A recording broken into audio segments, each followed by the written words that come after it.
Welcome to The Conversation, a podcast about educational technology, learning sciences, and instructional design. Today we're revisiting universal design and looking at how we can incorporate that into instructional design in general. We're also thinking about different ways to think about understanding. But first, I'd like to introduce you to my guests for this episode. Please tell us a little bit about yourselves. Okay, hello everyone. I'm Xuemeng and McTighe.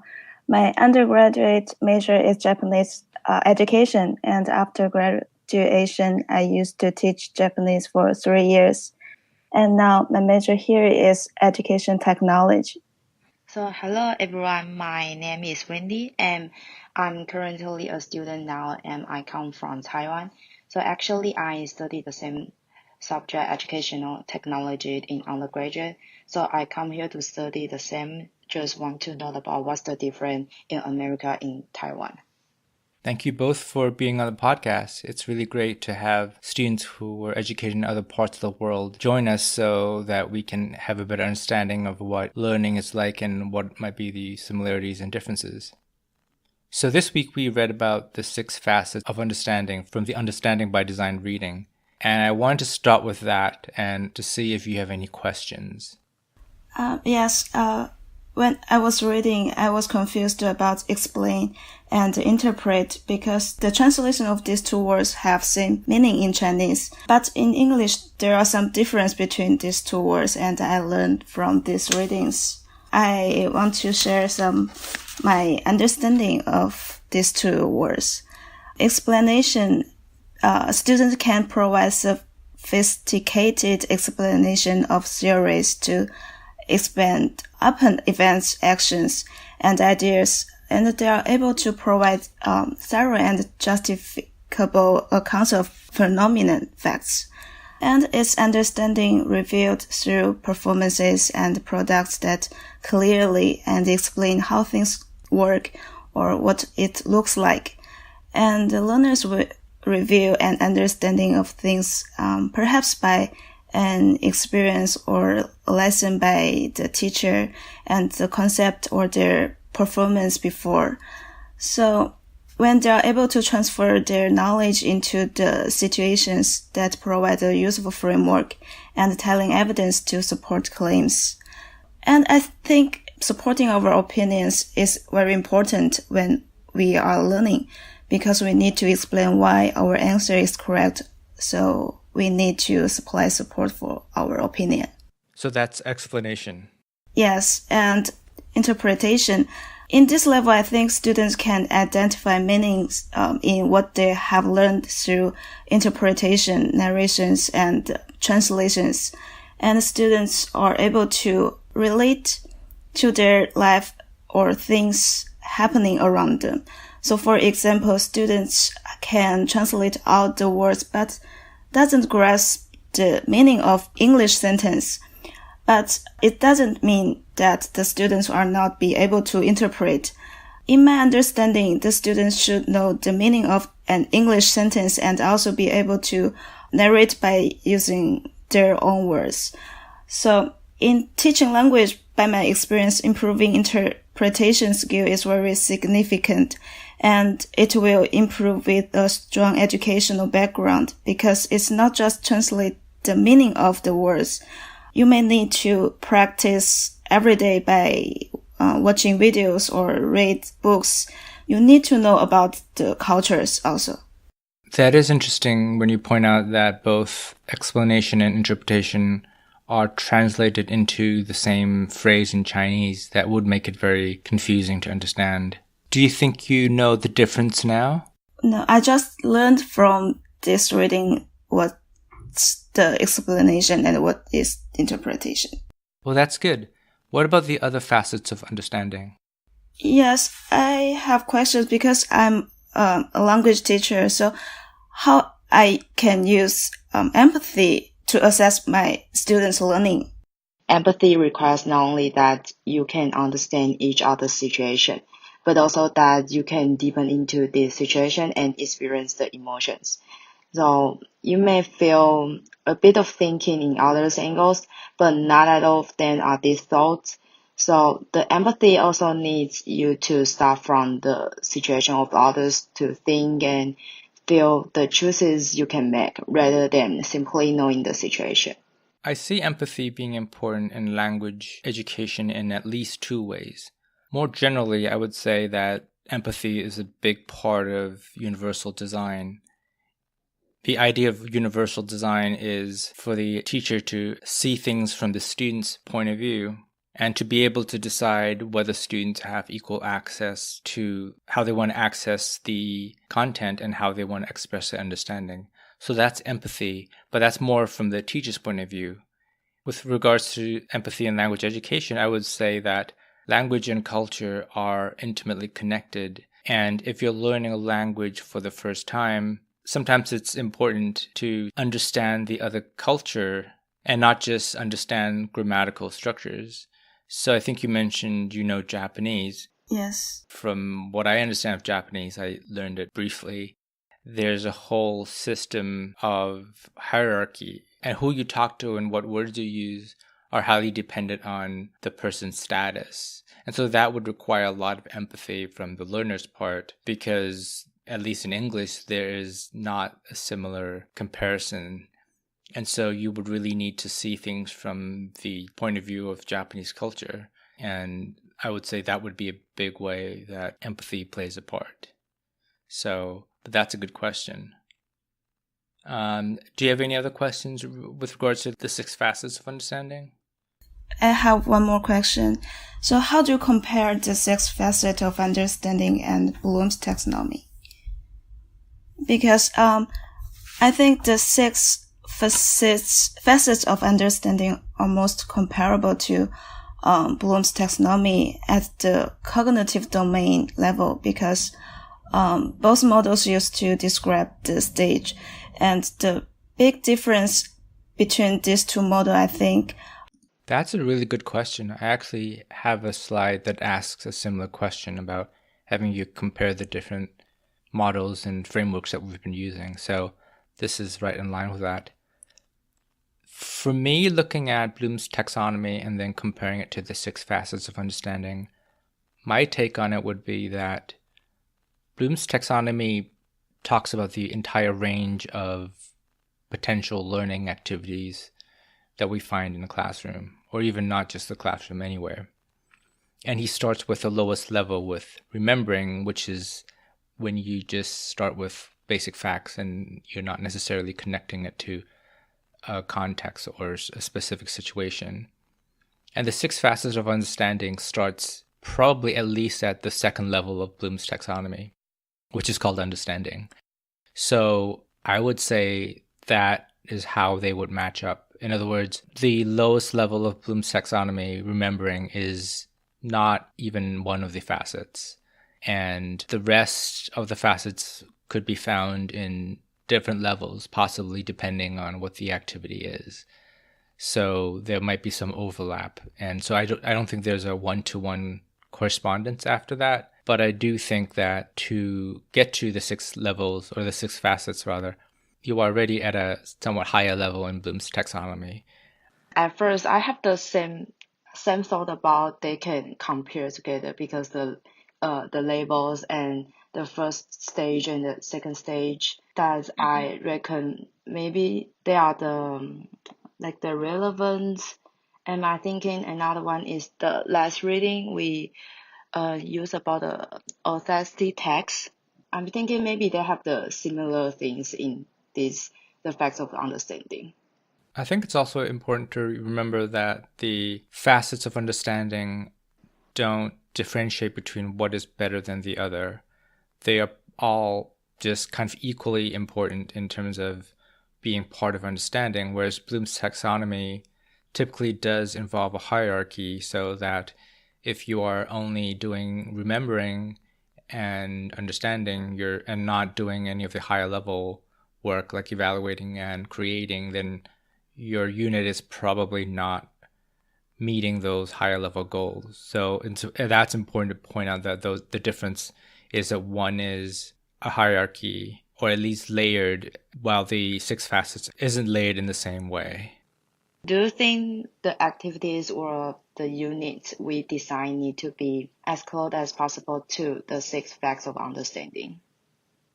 I think that would have to depend on your unit. I would have trouble trying to fit in all 6 facets into a single unit. I think maybe over the course of a year, you might be able to include some in different units, but I don't think any single unit needs or is even desirable for it to have all 6 facets. And actually, one of the questions I was going to ask, or I will ask on VoiceThread, is whether you think some facets are more important in your content area, or even if they all apply, maybe do you think there are some facets that don't apply to your content area? I'd be interested to know what your peers have to say. Because when I think in this question, I reckon self-knowledge and empathy are often irrelevant when trying to prove that students understand many, like the mathematical concepts. Therefore, the faculty of understanding represents a set of frameworks or standards for designing teaching plans and assessments to promote more effective understanding of assessments. That's actually another question that I have on VoiceThread next week. Is there empathy in math? And I'm not a math person, so I don't know the answer to that. I would be interested to see what your peers, especially the ones who teach math, whether they think that empathy as it is defined in the reading has a role in mathematics. I also have no idea about how to use empathy to assess students' learning, but you said self-knowledge. I think it's important because students demonstrate a wisdom in knowing their personal style and habits of mind, both shape or impede our own understanding.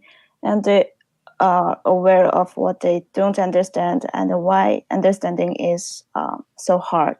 So they are able to see the difference between their perspective and others and self-knowledge to find out their misunderstandings. And I think the self-knowledge is a key facet of understanding. Yeah, and self-knowledge, if you recall, is a big part of metacognition, which we've been reading about in some of the earlier weeks. And I was wondering, looking back at where you went to school in China and Taiwan, how did the 6 facets of understanding come into play? I think it depends on different classes. When I was learning math in my math class, my teacher used explanation as facet of understanding to access our learning. I think we was asked to explain and justify our thinking as we solve the math problems and make connections. So when we do the math problem, it's not just use a formula. You need to connect some formulas together and solve the problem. And you need to explain why the answer is correct, how you use different formula, or why each formula in this problem works. And actually, it helps me a lot, and I also improve a lot. And I was in undergraduate because my major is Japanese, and how to use new language to communicate, which is the main task in learning language. So I remember my professor asked me to narrate by using our own words. For example, in each unit, there is a long story and a situational conversation. So we need to use our understanding to interpret the content. And my professor used interpret to assess our learning, which is very effective. And sometimes it's hard to memorize whole paragraph, but we should know the content and we should have ability to use our own words to summarize it or express the main idea. So at the end of each unit, we had to interpret, and it helps me improving my speaking skills. This was Japanese? Yes, which is Japanese. So what did you have to memorize? You need memorize the whole story. Word for word, or just like the general story? A general story. Okay. Yeah. What about you, Wendy? Can you say a little bit about what your experience in school in Taiwan was like? I think because of my major, education technologies, so some of the courses will be fit like the 6 facts, and most of them they have hit on the 4 points. So I remember that In my undergraduate, I have the final projects, and we need to cooperate with some of the manufacturer to help them to make training materials for digital education and training. So actually at that time, I didn't know that we use this concept inside my project. So at first we determine the big thing with the lecturer and then determine the small thing, and based on each small topic, determine what their objective is, and then decide how to measure which is the assignments, what level the student or the new employee will reach. So designing activity is the next step. So through which explanation and activities. I think at this part is important to communicate with the partnership which technology they prefer and design, what information they want to express to their new employee that can allow employee to reach the teaching assessment from teaching goals. So I think this like the fits like the explanation, interpretation, and I think the most point is the application. Yeah, it sounds like application was really important in what you just said, but also perspective, maybe, because you said you needed to listen to what other people need. Do you think this class, the one we're taking now, has so far achieved the 6 facets of understanding at different points during the semester? The questions on the voice thread, I think, is like explanation and interpretation, because before we answer these questions, we need to read the articles carefully. And first thing is we need to familiar with that articles. And when we answer the question, sometimes we need to explain it by our experience or lessons we learned before. Just as in our class, there are many math teachers, they use their personal experience and connect with the content. So when I was listening to their answer, I can understand the concepts more clearly. And for the application, I think we also use it a lot. For example, there are some questions about which do you want to use in your class. And a few weeks ago, I learned about Universal Design for Learning guidelines. And I think about how we use some of this in our learning. I think the project of Future School and UNET plan, in my understanding and perspective, I think it helps to think the importance or significance of the idea. So we need to able to see the whole things we learn in the semester. And when I'm going to design my UNET plan, I step back and think how important is it and how does it idea enable us to do something. For empathy, I don't really know so far as achieved facet understanding during this semester. So how do you design our class by using empathy? Yeah.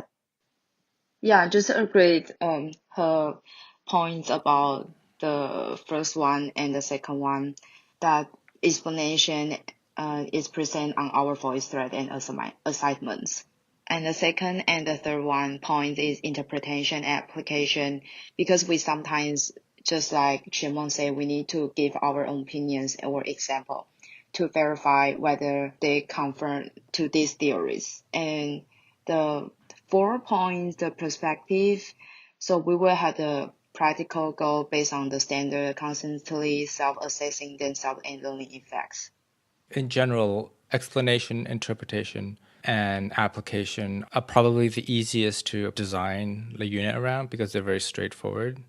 I agree with you, Xuemeng, that the future school was trying to get perspective or trying to touch on this facet of understanding, because it's asking, when you write about the future school, to imagine what the future school will be like and not answer it based on what you think it should be like, but based on what it might be like based on what we know about technology and what it's doing now. I think that's actually one of the harder things, because it was hard to gain the dispassionate perspective.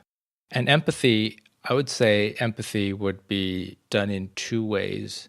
One is when you listen to one another's comments, hopefully you're gaining empathy when you listen to a peer talk about what their experiences are like when they're teaching. That's why I ask you to listen to as many comments as you can, because the more people you listen to, the more likely you are to be able to see things from another point of view. And especially if someone has a different point of view, to gain both empathy and also to get some larger perspective.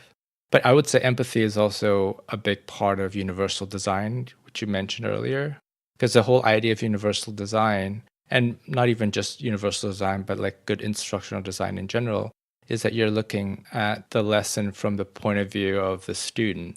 And the idea of universal design is that when you design a unit, you're trying to think about how different students might access the material and how they can demonstrate their understanding. So I think I would say empathy is actually a big part of universal design, but also just instructional design in general, that you're not overly focused on just the standard, but you're also making sure that students are able to, that you have the right sequence of activities for students to achieve those goals. So that would require empathy.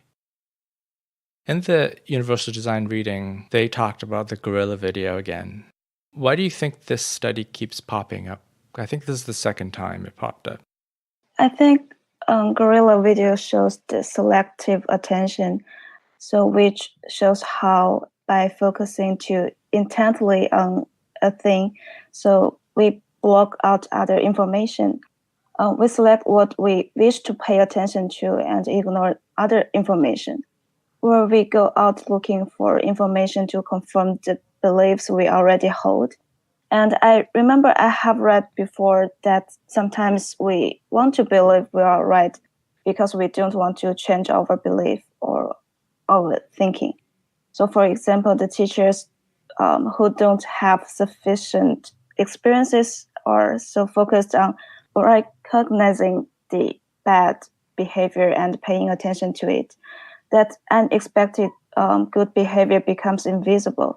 This can lead to an inaccurate view of the class abilities and actual behavior. And another example is that in the use of lesson planning, many novice teachers just adhere strictly to their lesson plan. They spend more time focusing on moving the lesson along at the pace that has been dictated by the lesson. So they fail to recognize when students may have benefits from having more time with an activity, or when an activity is not working at all and should be dumped. And it's also related to the sixth facet of understanding. So it may help teachers to design their class and focus for all things, I think. Yeah, I think that covers it. For me, there are two main reasons why the gorilla video keeps coming up. One is just that it's a really interesting study. It's almost hard to believe. And if you've seen the video, you can really be surprised by how it's possible for people to be so focused on the counting that they completely miss someone dressed in a gorilla suit walk across the screen. But more importantly, it's to show that just because you have something in front of the students, just because you expose them to something or have them read about something, it's not enough for them to really know the information or really understand it. You really need to work more with the students because of the inattentive blindness that the writers wrote about, that sometimes they don't see what is in front of them. You know, we talked about the conceptual framework that experts have, and that really is learning, is to help students develop these conceptual frameworks so that they are able to see. And that is a big part of what learning is, to kind of have that way of seeing the world in a way, as a scientist, as a historian, as whatever it is you're teaching. So about the UDL reading, what was something important that you took from the reading? I learned universal design for learning provides the opportunity for all students to access and participate in the class and the progress in the general education curriculum by reducing barriers to instruction. And actually, I was confused and curious about how design class, based on my own experience, it's hard for me to imagine how and what the solutions we can use as an educator, so I can ensure all students learning better. So this week reading, I learned when planning a lesson or unit, consider the key questions to ensure that the environment is flexible and inclusive of all students. For example, think about how learners will engage with class. Teachers should keep in mind that such as that the lesson provides options that engage and interest all learners. Or think about how information is presented to the learners, such as does the information provide options that help our learners reach higher levels of comprehension and understanding. So these series are easily to remember, but I know it's hard for educators when they are designing their lesson. But the guideline shows us the way that we can pay attention and do our efforts of it. So educators will achieve the goal of providing the opportunity for all students. To me, the important point that I took from the reading is educators can communicate with students about their goals for the day based on the goals set at the beginning of the course.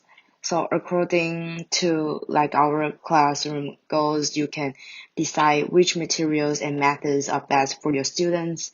So in order to allow students to have a diverse and flexible use of teaching materials and learning environments during the design of UDL. So each student uses different learning methods and participates in learning according to their own learning paths. So in such a flexible adjustment of the learning environment, I think students can achieve effective learning. So furthermore, educators must be able to help students think about the meaning of what they have learned from the perspective of subject matter, and also give students the opportunity to apply this knowledge. They should be able to encourage students to acquire knowledge in multiple ways while creating different learning opportunities, and allowing students to assess this expertise from different levels. Moreover, teachers should support students to accept their responsibilities in learning and helping students understand why they are learning, and let students have opportunities to reflect on their learning process and learning outcomes. So this can also help students internalize knowledge and become what they have learned, and no longer treat the knowledge that the teacher gives them as a bunch of useless information. Yeah, that's ideal. It's not easy to do that, is it? I mean, I think all of these the different things we've read are providing us with an ideal situation, or ideally we should be able to do this, but they're not easy to do. Even looking at the key questions, there's so much work to go into making sure that each of those things are done. And I don't think it's necessarily possible to do all of them. Maybe it's something you can build towards. Do you have any other questions on either of the readings? Maybe some your ideas or your minds about the reading of the sixth The facet. facets? Yeah. I really liked this reading because I never really thought of understanding having these different facets. And I think it's helpful to realize that understanding is not one-dimensional, and that depending on the topic, all of these are important.